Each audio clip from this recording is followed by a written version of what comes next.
હાલ વડાપ્રધાનને લઈને દુઃખદ સમાચાર આવ્યા છે।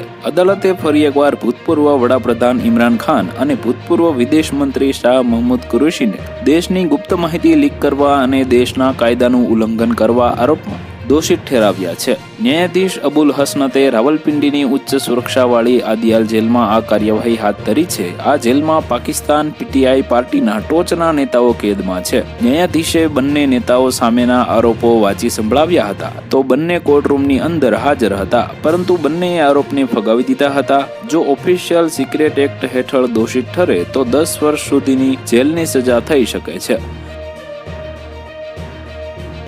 તો વધુ માહિતી મેળવવા માટે ચેનલ સાથે જોડાયેલા રહો। વિડીયો પસંદ આવે તો લાઈક કરી દેજો, ચેનલમાં નવા છો તો સબસ્ક્રાઇબ કરી દેજો।